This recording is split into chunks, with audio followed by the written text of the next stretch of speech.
seeing your baby, you know, like you kind of look back and you're for pro-life. Having a baby definitely changes your perspective on things, and we were definitely considering on, you know, the A word.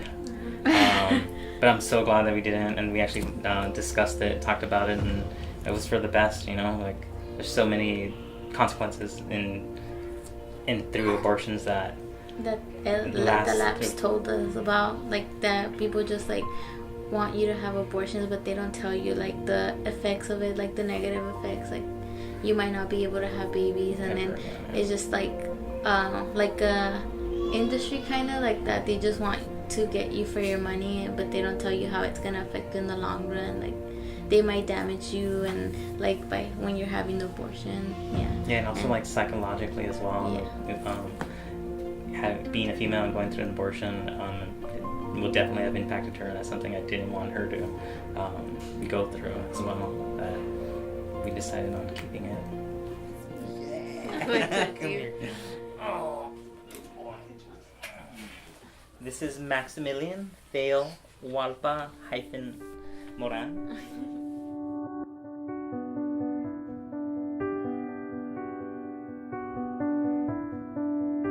Preguntar si no lo hubiera abortado, qué hubiera pasado, y hubiera quedado con eso.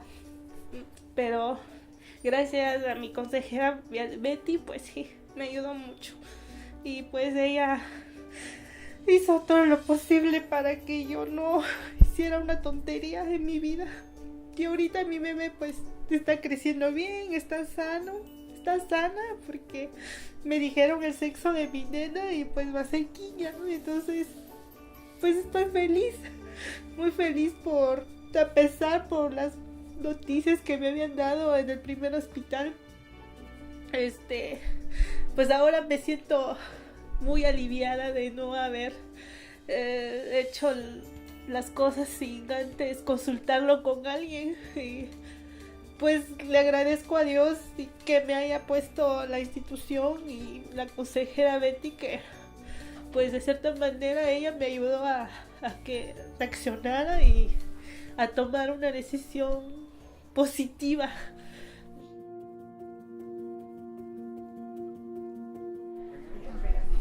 Estos son mis hijos y estoy súper orgullosa de haber tomado la decisión de tenerlos, y muchas gracias por la ayuda, por todo. Aquí están sanos y salvos, gracias a Dios, y a este apoyo que me han ayudado muchísimo. En verdad se los agradezco por la ayuda. Estoy agradecida con ustedes y con Dios por haber tomado la decisión que tomé de verme arrepentir. Aquí los tengo. Gracias a Dios y a ustedes. Just when you come in and you get embraced, knowing that, you know, it's a lot of people out here that are struggling and going through things. It's just finding the proper resources and people that actually would care and that actually care to see that life, you know, whether they know you or not, but just having that life, you know, to live, and, you know, not pretty much putting yourself down and beating yourself up because you may not feel capable at some point to take care of that life, and you feel like that's another step is to abort. But they brought me in and they told me, you know, look, we're going to hold your hand as, you know, as long as we can, you know, and whatever you need, we're here for you. If you can call us, let us know if you run out of food, or we can help you find other resources. And that kind of put a little light on my path, because at that particular time of that year, which is last year, I was going through being homeless, and a lot of, like, you know, just issues with, you know, personal fathers and all that things like that. So it kind of like led me into, you know, like, am I going to think about me? Am I going to think about my kids? What am I going to do? And just getting that counseling, being able to sit and have someone that smiles at you even when you feel broken inside, and sincerely mean it, you know, and not just be looking at you and have all these thoughts, but you can feel sincerity and the love. You know what I mean? I felt it when I first came in. That's why I was so comfortable in continuing the services. It's not just what they do, it's the people that they are in doing it. You know what I'm saying? It's not just to help because there's help. It's to help because they mean it. It's willful, you know? And I could tell the difference. So I stuck around. This is Yanni. Here's my bib I was eating. This is little Yanni, Zamora.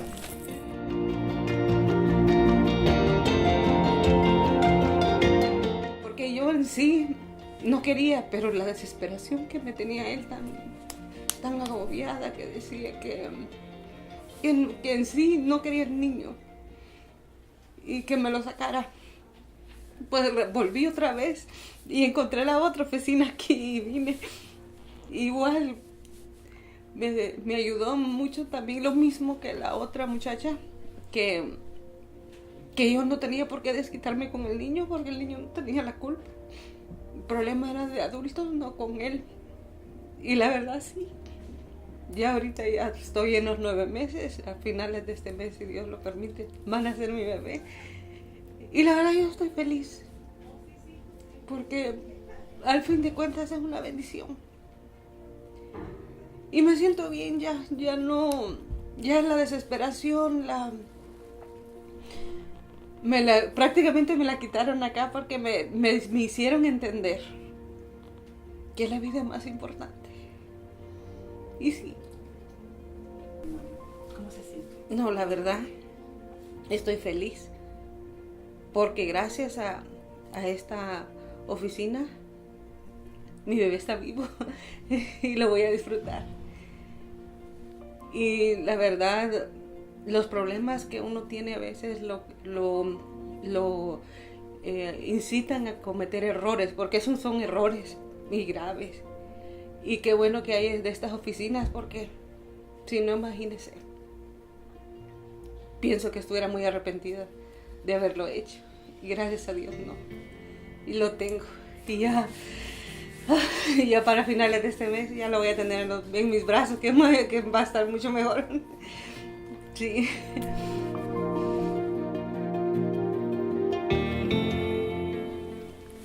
Aquí está mi bebé. Gracias a Dios que ya la tengo en mis brazos. Mi orgullo conmigo misma. Ya la tengo en mis brazos. La quiero y la amo. Y gracias a Don Dago, cuando ese momento estaba yo tan desesperada que ya no sé qué hacer. Y gracias a él que me mandó aquí en el centro, yo de corazón le agradezco mucho. Para mí es como una luz. Me llegó la vida de darme la oportunidad. Y me recibieron aquí. Gracias a todos que me dieron el apoyo. Y le agradecemos con toda mi familia, le agradecemos de corazón. Que Dios nos los bendiga, todo el ayuda y el apoyo que nos están dando. Gracias y le agradezco. Y mi nena se llama Aileen. Y gracias de corazón. Ella también le agradece de corazón porque ella está viva ahorita. Gracias por todo. So my name is Amani Everett. I'm originally from Washington, D.C., but I moved here to L.A. last year. I looked online and found this place because I was going through a lot when I first found out I was pregnant. And I was kind of alone or by myself, so I was like frustrated. I didn't know what to do. I was kind of scared to tell my mom.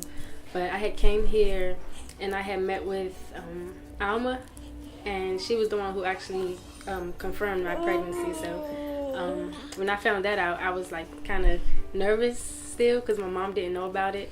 And then I had talked to her for a while, and she had told me some things that like motivate me and inspire me to go on with my pregnancy.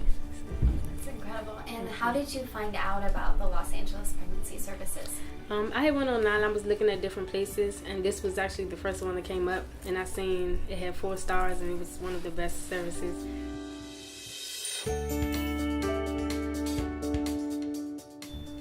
I was considering abortion at that time because Father was encouraging for me to go through with that procedure. So one of my sisters actually brought me to Los Angeles Pregnancy Services, and it gave me a different perspective on what that life that was inside me meant. And so I decided to keep baby Hannah, and I have 5 other children. So she would have been number 6. So even though I was going through a difficult time at that moment, that life that was inside of me was precious to me. And so even though I knew it was going to be a struggle down the road, it was important for me to give her a chance at life. So this is baby Hannah. I feel that she's a big blessing in my life, and she's a big blessing in this world, and I feel that our story is gonna touch a lot of lives, and that life matters, and you just have to have faith and hope, and everything will be okay. Everybody's smiling. It's 4 o'clock. Hi, Juju. There you go. Julius. Hi, Julius. Hey, buddy. Juju. Oh, My name is Latoya Jackson. I was confused. I didn't know if I wanted to keep my baby or not. I decided to call 211. I was trying to get an abortion. By the grace of God,